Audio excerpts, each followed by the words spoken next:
Hello student, जैसा कि मैंने आपको बताया था कि हमारा जो चैप्टर है वो वास्तविक संख्याएं हैं।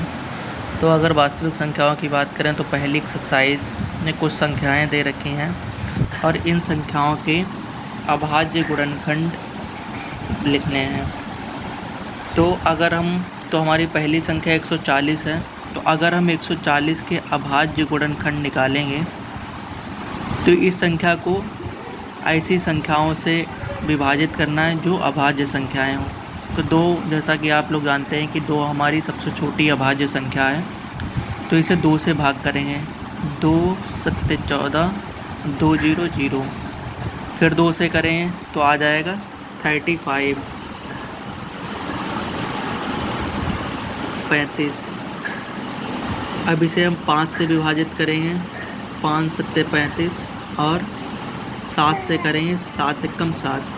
तो अगर हम 140 को अभाज्य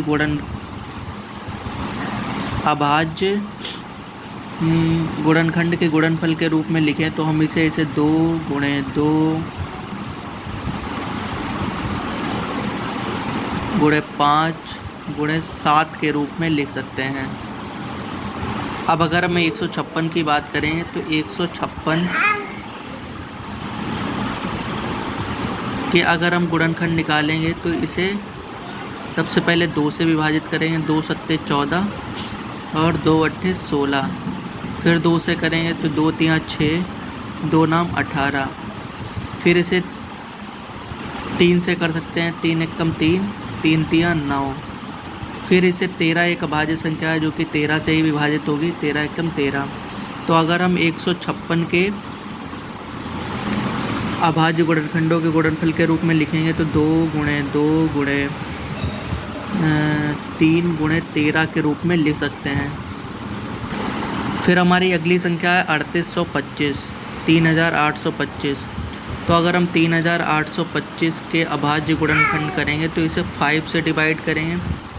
5 सत्ते 35, बचा 3 और 2 32, 5 छक्का 30, बचा 2, 5 पचम 25, फिर 5 से करेंगे।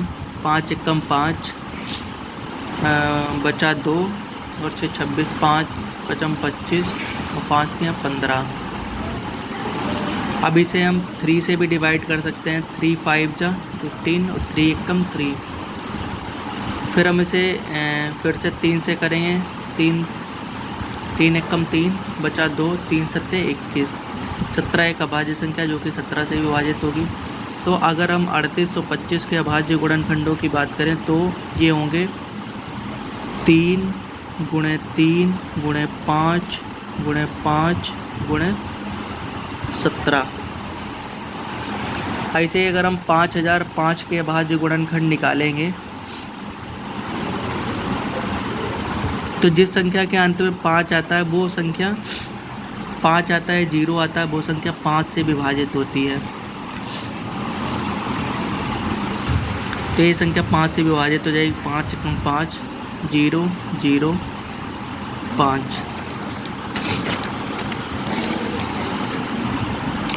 फिर ये वाली संख्या हमारी 5 एकम 5 होगा यहाँ पे। फिर ये वाली संख्या 7 से करें। 7 बन 7, बचा 3 और 0, 7 चौक 28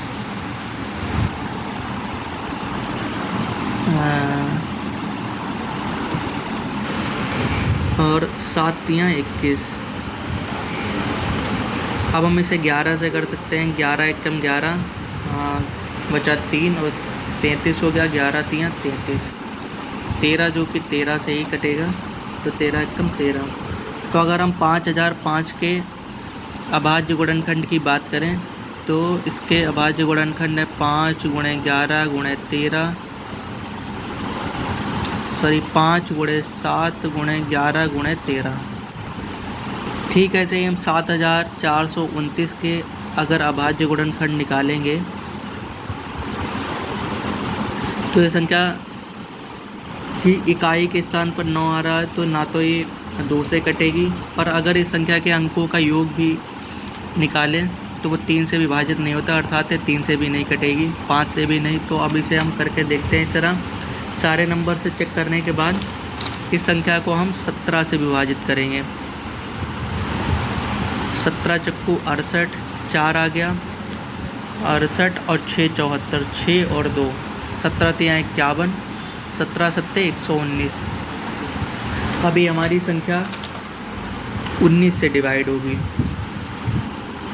19 दूना 38, बचा 5, 19 तिया 57। अभी हमारी संख्या 23 से विभाजित होगी। ये कुछ ऐसी संख्याएं हैं जिन्हें काटने के लिए हमें सारे नंबर से चेक करके देखना पड़ता है। ऐसे क्वेश्चन आप तभी लगा सकते हैं जब आपकी प्रैक्टिस होगी। तो 7429 को अगर हम अभाज्य गुणनखंडों के रूप में लिखें तो 17 गुणे 19 गुणे 23 के रूप में लिख सकते हैं। तो यहाँ पर जो भी संख्याएं थी सारी संख्याओं के अभाज्य गुणनखंड मैंने बता दिए हैं। एक मैं क्वेश्चन आपको अपने पास से दे रहा हूँ जिसे आप लोग लगा के बताइएगा और उसका आंसर कमेंट बॉक्स में कमेंट कीजिए।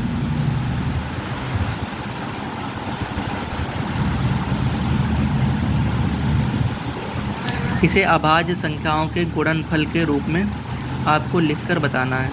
धन्यवाद।